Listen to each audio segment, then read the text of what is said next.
আমাদের প্রিয় নেতা জননেতা জনাব শামসুজ্জামান দুদু, আজকের সম্মানিত প্রধান বক্তা,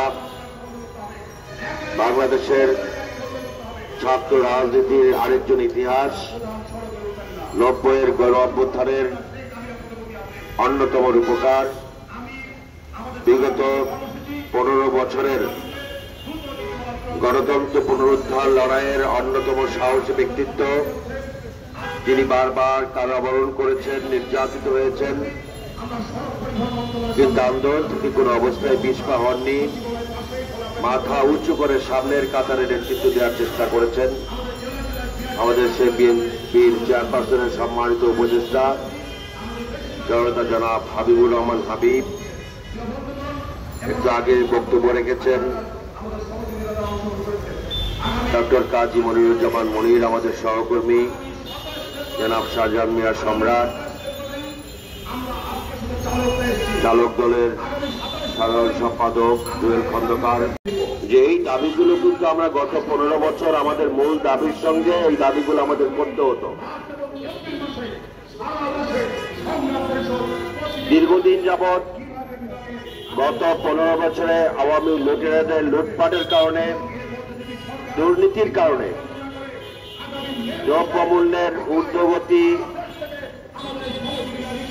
কারণে মানুষ নাবিশ্বাস অবস্থায় দিনাতিপাত করেছে।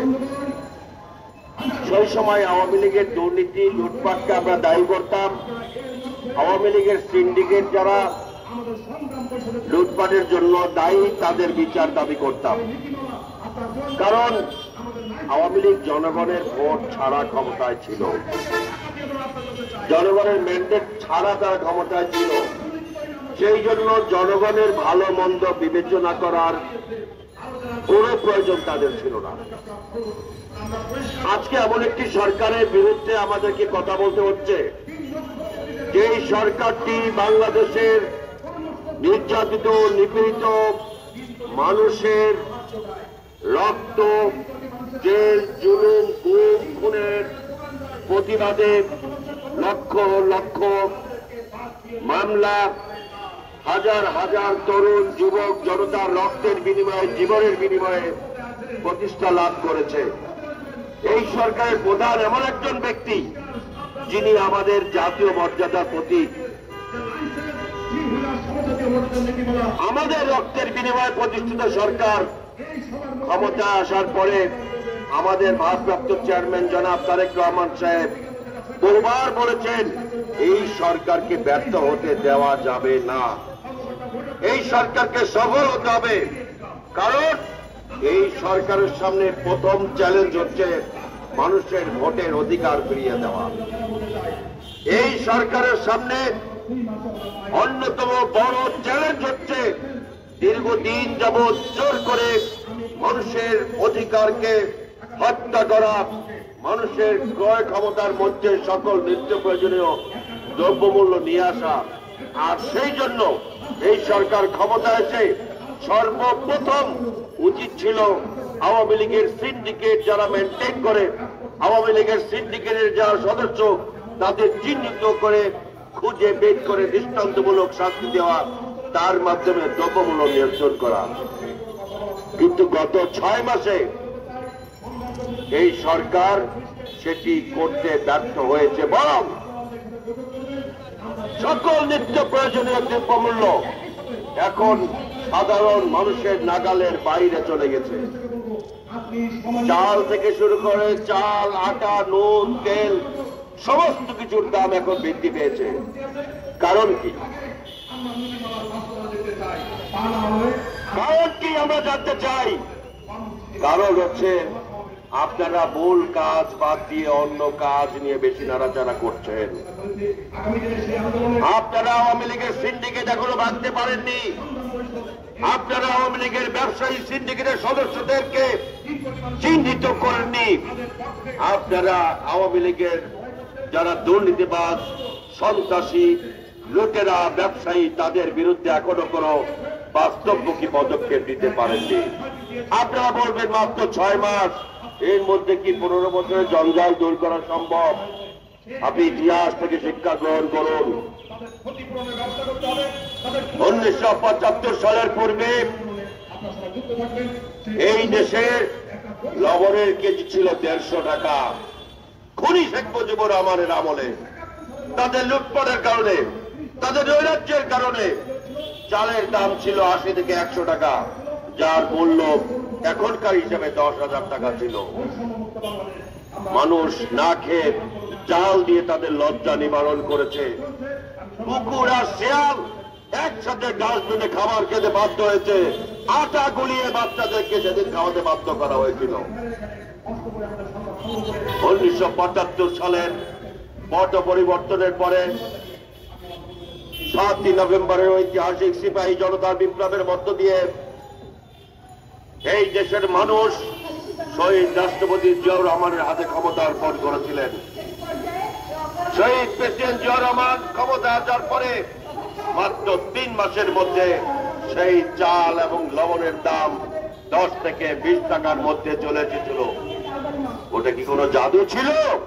ওটা ওনার কারিশমা ছিল, অভিজ্ঞতা ছিল, তার প্রচেষ্টা ছিল, দেশের মানুষকে বাঁচানোর প্রচেষ্টা ছিল। আর আজকে আপনারা দেশের মানুষ কিভাবে বাঁচবে সেদিকে খেয়াল না করে সংস্কার সংস্কার সংস্কার সংস্কার করে মানুষকে ভুলভাল বোঝানোর চেষ্টা করছেন। সংস্কার তো আমরাও চাই। সংস্কার তো একটি চলমান প্রক্রিয়া। সংস্কার কি 2 দিনে সম্ভব, 3 দিনে সম্ভব?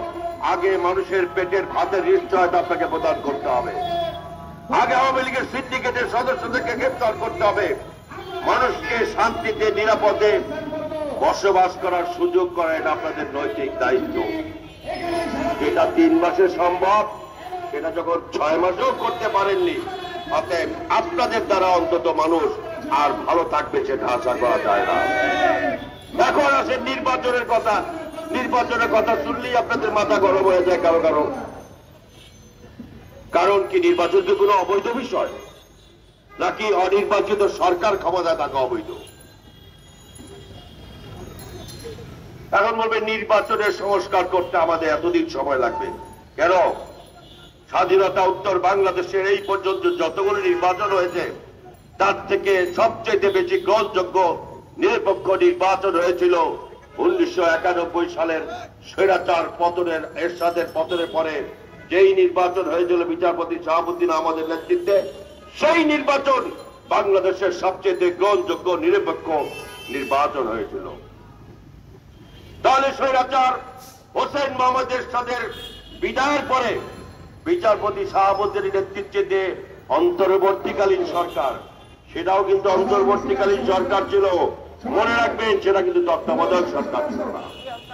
সেই অন্তর্বর্তীকালীন সরকার মাত্র 3 মাসের মধ্যে এমন একটি নির্বাচন যদি তারা করতে পারে, আপনারা 6 মাসের মধ্যেও সেটা কেন করতে পারবেন না? তাহলে জনগণের মধ্যে শঙ্কা তৈরি হওয়া স্বাভাবিক যে আপনারা অন্য কিছু চিন্তা ভাবনা করছেন, অন্য কিছু করতে চাচ্ছেন। নির্বাচন না দিয়ে কোনো টাল বাহানা এই দেশের মানুষ অতীতেও কোনোদিন মেনে নেয়নি, ভবিষ্যতেও মেনে নেবে না, এখনো আমরা মানব না। ঘুরিয়ে পেঁচিয়ে কথা বলে লাভ নাই। বাংলাদেশের মানুষ গত 15 বছর ভোটের অধিকার, বাক স্বাধীনতা, গণতান্ত্রিক অধিকার, সাংবিধানিক অধিকার, মানবাধিকার থেকে বঞ্চিত ছিল। 6 মাসে যেহেতু এর কোনো উন্নতি করতে পারেন নাই, অতএব আমরা ধরে নিতে পারি নির্বাচিত সরকার ছাড়া এই দেশের সাংবিধানিক অধিকার, গণতান্ত্রিক অধিকার, মানুষের মৌলিক অধিকার প্রতিষ্ঠা করা সম্ভব নয়। অতএব ডক্টর মোহাম্মদ ইউনূস সহ কিছু ভালো লোকজন আপনারা কিন্তু এই সরকারে রয়েছেন। ডক্টর মোহাম্মদ ইউনূসের কোন রকমের মান মর্যাদার হানি হলে সেটা আমাদের জন্য দুঃখজনক, আমাদের দেশের জন্য দুঃখজনক। অতএব ডক্টর মোহাম্মদ